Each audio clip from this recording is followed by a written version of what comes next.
अबनाए Hormuz पर दरअसल सबकी निगाहें टिकी हुई हैं। अबनाए हुर्मुज़ को पूरे तौर से ईरान ने सील कर दिया है।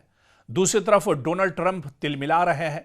अमेरिका परेशान है। बेंयामिन नेतन्याहू एक तरह से परेशान है कि किस तरह से अबनाए हुर्मुज़ को खोला जाए। दरअसल पूरे अबनाए हुर्मुज़ पर एक तरह से ईरान का कब्जा है। ईरान ने अब इसे एक तरह से टोल प्लाजा बना दिया है। ईरान ने एक बार फिर से साफ किया है, जब अमेरिका के सदर डोनाल्ड ट्रंप ने यह अल्टीमेटम दिया था, 48 घंटे का अल्टीमेटम दिया था, धमकी दी थी, मोहलत दी थी कि 48 घंटे में ईरान अबनाए हुर्मुज़ को खत्म कर दे, नहीं तो ईरान के ऊपर बहुत बड़ा अटैक किया जाएगा।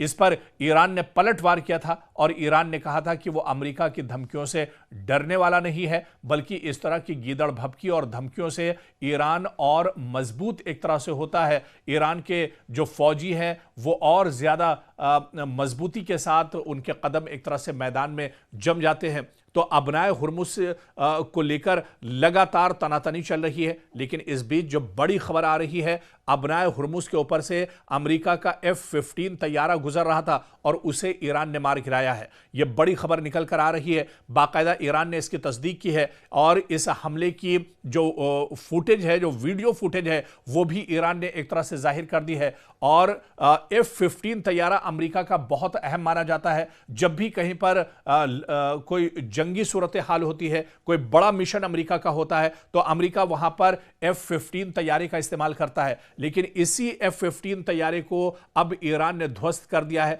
ईरान ने मार गिराया है। आपको याद होगा कि जब से यह जंग शुरू हुई है, अमेरिका के कई तैयारे मार गिराए गए हैं, चाहे वो दुबई में 3 तैयारे एक साथ मार गिराए गए हों, या इसके अलावा आप देखिए कि अबनाए हुर्मुज़ पर F-15 तैयारा मार गिराया गया, या इससे पहले भी कई तैयारे ईरान की तरफ से मार गिराने का दावा किया गया है। और फिर सिर्फ इन तैयारों को मार गिराया ही नहीं गया, बल्कि पूरे मशरिक़ वस्ता में एयरबेस पर जहां जहां अमेरिका के लड़ाके तैयारे मौजूद थे, उन्हें भी हमला करके ईरान ने नुकसान पहुंचाया है।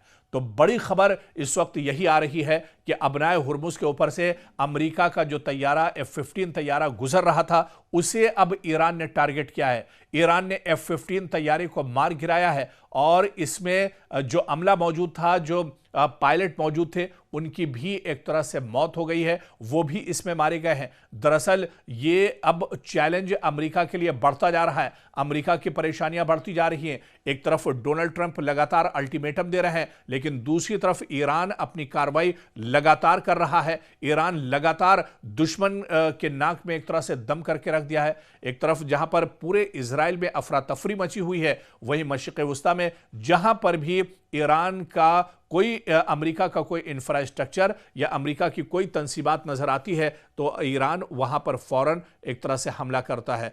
अब्राहम लिंकन के साथ क्या कुछ हुआ अबनाए हुर्मुज़ में, पूरी दुनिया ने देखा है कि दुनिया का सबसे मजबूत जो बेड़ा था, उसे अपने कदम पीछे हटाने पड़े और अब अमेरिका एक तरह से गिड़गिड़ा रहा है। अमेरिका एक तरह से दुनिया से मदद मांग रहा है कि अबनाए हुर्मुज़ को खोलने के लिए दुनिया उसके साथ आए, लेकिन अब दुनिया ने एक तरह से डोनाल्ड ट्रंप को ठेंगा दिखा दिया है और दुनिया ये कह रही है कि ये लड़ाई अमेरिका और इजराइल ने खुद मोल ली है। इसलिए इस लड़ाई को अमेरिका और इजराइल खुद समझे और इस लड़ाई को एक तरह से लड़े। तो ऐसे में अमेरिका बुरी तरह से इस जंग में फंसता हुआ नजर आ रहा है। लगातार अरबों खरबों रुपयों का इस जंग में नुकसान अब तक अमेरिका को हो चुका है। अमेरिका का कारोबार और जो ट्रेड मार्केट है, शेयर मार्केट है, पूरी तरह से एक तरह से ध्वस्त हो चुका है, पूरी तरह से उसको धचका लग चुका है। लेकिन यह सिर्फ अमेरिका की जिद है या फिर इजराइल दरअसल अमेरिका को इस जंग में इस्तेमाल कर रहा है। इसकी वजह से ये जंग कहीं ना कहीं ईरान पर जबरदस्ती थोपी गई है, लेकिन यह एक बड़ी गलती इजराइल और अमेरिका की है, जिसे अमेरिका और इजराइल को भुगतना पड़ रहा है, क्योंकि ईरान इस जंग को पूरी मजबूती के साथ लड़ रहा है और जिस दिन से यह जंग शुरू हुई है, उस दिन से ईरान ने अभी तक पीछे मुड़कर नहीं देखा है।